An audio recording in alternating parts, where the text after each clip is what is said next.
Kieran Welsh, do you like the old quizzes and stuff like that? I do now. I used to love going to the old table quiz down the show about all them years ago, but sure, there's no quizzes going on there now. There's nothing going on in there now, yeah. And what about the quizzes on the telly? Would you have favourites like? Well, I don't really get to watch much telly these days, but when I do, on my off days, yeah, absolutely. Countdown and The Chase, pointless, definitely pointless. Pointless. I know a lot of pointless stuff now, to be honest.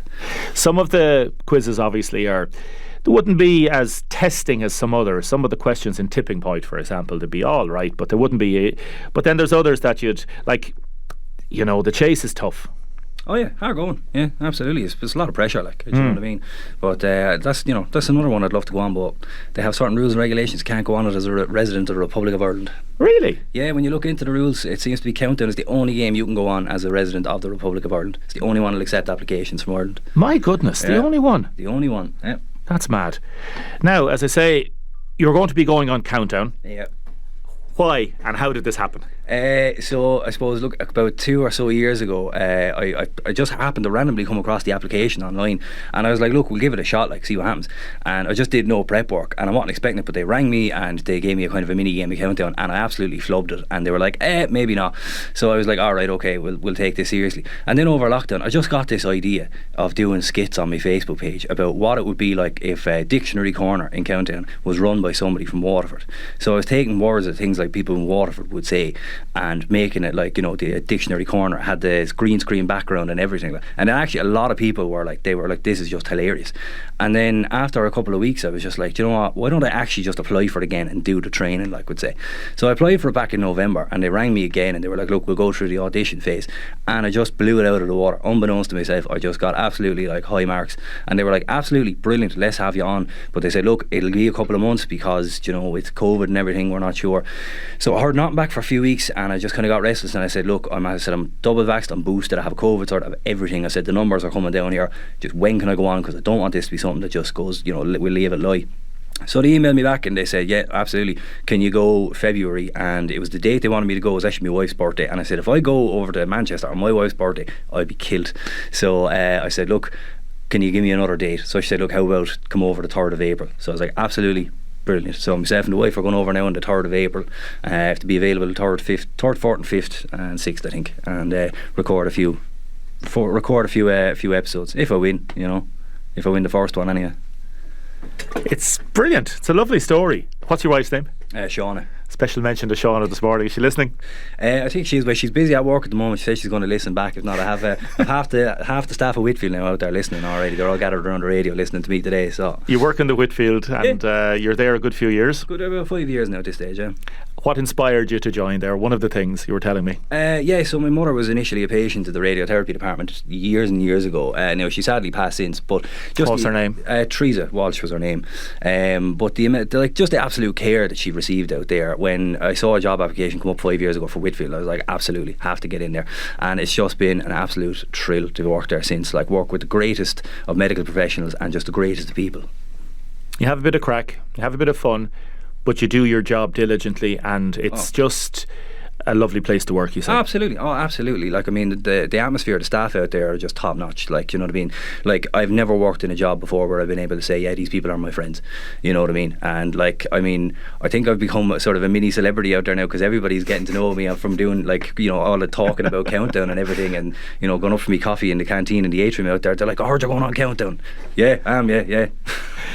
What attracts you to Countdown? Is it the particular format of it? Is it obviously it's more mathematically based. So are you a mathematical person? No, not at all. Like just maths, absolutely not. Really? Yeah, no. Like, God help him, but Mr. Maher in Mount Sion, he tried his hardest to get me over the line for the for maths, and it just was no good.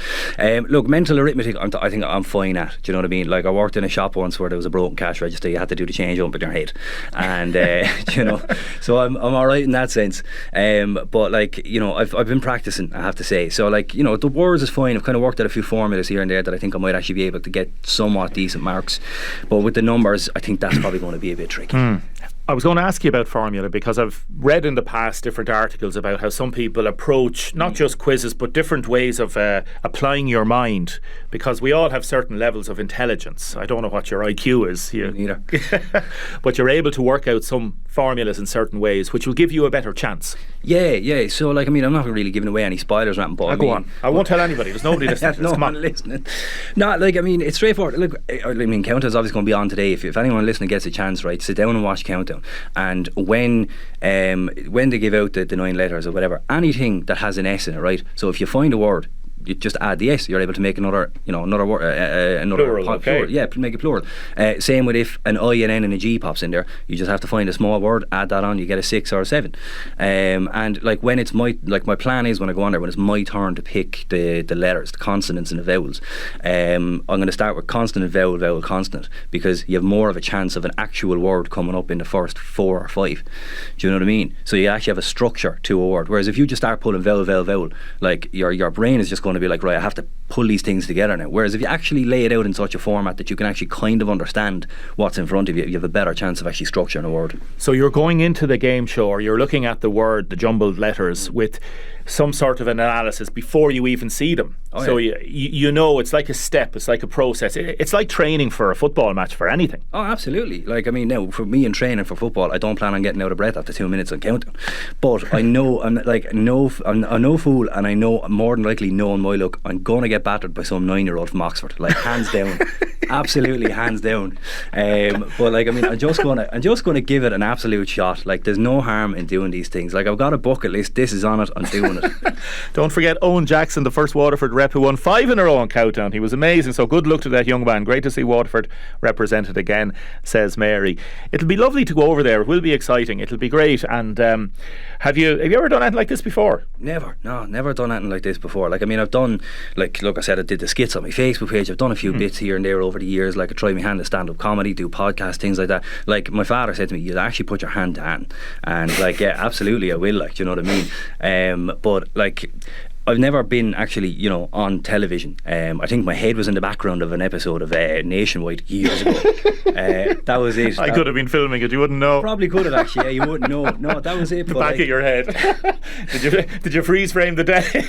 No, do you know what it was? Remember People in Need years ago, that charity? Yeah, they did a thing down at the granary, and I did something like to raise money for it in City Square, and part of it was dyeing my hair pink, and they pulled me into an interview. I had to talk to some fella from Skibbereen about his cheese, and Mary Kennedy, is that her name, Mary Kennedy? She was doing the talking to the camera, and in the background is my dyed pink head talking to some fella about camembert. Let's do a little test. What's the dad's name, by the way? My father, Senan. Kilmacow man living in Leamy Street. Kilmacow man living in Leamy Street, yeah, from Ballykeon. How long? Many years in Leamy Street? Oh Jesus, when did Dad get married? I'd say since 1972 or 1973, roughly. So many years is that? Yeah, long enough. And tell us about your neighbour, his neighbour. Oh yeah, no, our neighbour. Yeah, well, they don't live there anymore, unfortunately. But Paddy Grace, yeah, the Grace brothers, they lived there for years, and Paddy's a great old historian. He loves posting up photos of all the old people that used to live in Leamy Street, and he's after, over the years, he's after showing up different photos of photos of our family that we haven't seen, and photos of other people's family. And like Leamy Street it's a strange place. It's actually the last place in town that you can park without paying. So, little tip for you there. Oh no, they'll be saying, no, don't say that. They're already at it. They're already parking outside the house now. Is it the last place? Yeah, because once you get onto Morrison's Avenue, you have to pay. Yeah, so now, there you go. I wonder why. Yeah, that's a strange one, yeah. Oh. I mean, I'd imagine they rocked up to Leamy Street and said we're going to charge you for parking, and my father put the stick down and said, not a chance. Said no way. He said no way. Let's do a 30-second count-hour timer with quizzes. How are you on the quizzes? I mean, look, if you're putting me on the spot, we'll see. No promises. These are some of the questions that we would have asked there a few weeks ago when we had the other quiz. So I'll pretend you're doing a quiz now. So people like this. So we've got 30 seconds, count-hour timer. Going to ask you as many questions as possible. Alrighty. This will be a little bit of a test for you now. So Kieran Welsh, are you ready for this? Sure, look, go on, give it a shot. Kieran Welsh from Leamy Street, living in Ballybeg at present, and hello to everybody out in the Whitfield. Here we go. 3, 2, 1. Who sings Yellow Submarine? Beatles. What star sign is represented by a fish? Pisces. Finish the saying, practice what you preach. What date is St. Bridget's Day? Pass. Who's the current Waterford senior hurling manager? Pass. What's 16 divided by 4? Here. Here. What colour is the circle on the Japanese national flag? Red. What part of the body would a chiropodist treat? Feet. What sport is Venus Williams associated with? Tennis. How many hours are there in 2 days? 48. And last one, I've started so I finish. Gotham City is the home of which fictional character? No, Batman. St. Bridget's Day, February the 1st. Look, I was never really good at making them crosses in school. And 6, Liam Cahill. Look, I'm not a big hurling fan. I won't lie. I was going to say Justin McCarthy, but that's just showing the age. That's around 100 years ago, Justin. Yeah. Listen, thanks. Best of luck to you, Kieran. Really appreciate it. And what date are you going to be on Countdown? See, that's the thing I don't know. So we're going over and we're filming. We're going over. Myself and the wife are flying over the 2nd. We're going on the Coronation Street tour on the 3rd.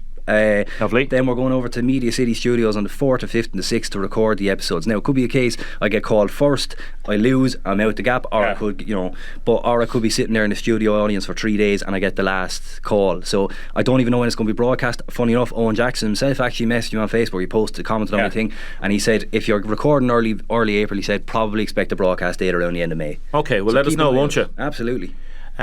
My mum Hannah lived next to Senan and Teresa, says Carol, I think it is. My mum Hannah, must be Hannah. Yeah, okay. Might be a bit before my time. Yeah, could have been. Listen, the best of luck. Do you watch Coronation Street? I used to. I haven't kept up with it now in a while. Do you want to watch it? No, actually, no, but it's just one of the things, look, when in Rome, do you know what I mean? Best of luck. Thanks a million. Slán go fóill.